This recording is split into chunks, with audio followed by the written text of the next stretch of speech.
उनके परिवारों और ये युवा, इनका काम ये था कि केंद्र और राज्य की जो योजना है, इस योजना को उस गरीब तक पहुंचाना, जो गरीब शहर से दूर है, जिस गरीब परिवार में एजुकेशन नहीं है, उनको केंद्र और राज्य की योजना को उस तक पहुंचाना, उनका उस तक लाभ पहुंचाना, ये उनका काम था। माननीय अध्यक्ष महोदय, इनको पिछली सरकार ने लगाया। अब इस सरकार ने अब क्या सोच के ये निर्णय लिया, हमारी समझ से बाहर है। लेकिन मैं आपके सामने इस राजनीतिक विचारधाराओं से परे हटके इन युवाओं की जो भावना है, इन युवाओं का जो दर्द है, और इनको हटाने की वजह से उन गरीब परिवारों पे क्या असर पड़ने वाला है, जिन गरीब घर में जाके ये युवा बता रहा था कि ये आपकी योजना है, आप इसके पात्र हो और आप इसके तहत आवेदन करो, उन परिवारों पर क्या असर पड़ने वाला है, उसको लेके बात रखना चाहूंगा।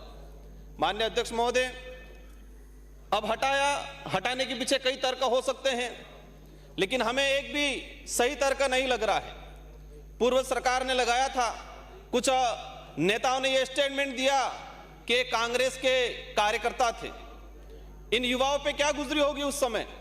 वो राज्य सरकार की योजना नहीं, केंद्र की योजनाओं का भी प्रचार उस गरीब घर तक पहुंचा रहे थे। आज धरना चल रहा है इन युवाओं द्वारा। लेकिन मैं एक बात और बताना चाहूंगा कि पिछली वसुंधरा गवर्नमेंट की सरकार ने लास्ट में जाते वक्त पंचायत सहायक की भर्ती की, और उन पंचायत सहायक की जो भर्ती थी वो सरपंच और प्रिंसिपल मिलकर तय करते थे कि कौन बनेगा। इसमें कोई इंटरव्यू नहीं हुआ, कोई मेरिट नहीं बनी।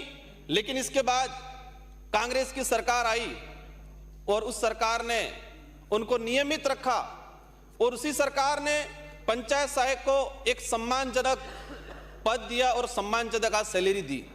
हम इस सरकार से भी ये आशा चाह रहे हैं कि पिछली सरकार ने जो लगाया था वो किसी के कार्यकर्ता नहीं थे, इनका इंटरव्यू हुआ। माननीय अध्यक्ष महोदय, मैं सारे सदन को बताना चाहूंगा, मैं उस धरना स्थल पे गया और एक व्यक्ति ने, बच्चे ने बोला कि मैं आरएसएस द्वितीय वर्ष प्रशिक्षित हूं।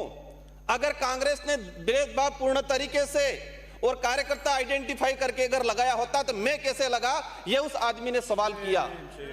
ये अध्यक्ष महोदय, मैं ये चाहूंगा, ये लोकतंत्र है, लोकतंत्र में धरना देना, आवाज उठाना सबका अधिकार है, यह अधिकार हमको संविधान देता है। लेकिन उन बच्चा आज धरना दे रहे हैं, उनके आसपास टॉयलेट है, वो टॉयलेट पे ताला लगा दिया जा रहा है, वहां रात को लाइटें बंद की जा रही है, छोटे छोटे बच्चे लेके महिला वहां बैठी हुई है। उस परिवार पे क्या गुजरती होगी, जिस परिवार ने यह सोचा था मेरा बच्चा कुछ नौकरी लग गया और उसको तत्काल हटा दिया गया। माननीय अध्यक्ष महोदय, कई भाजपा के विधायकों ने भी पत्र लिखा है, 20 से 25 भाजपा के विधायकों ने भी पत्र लिखा है।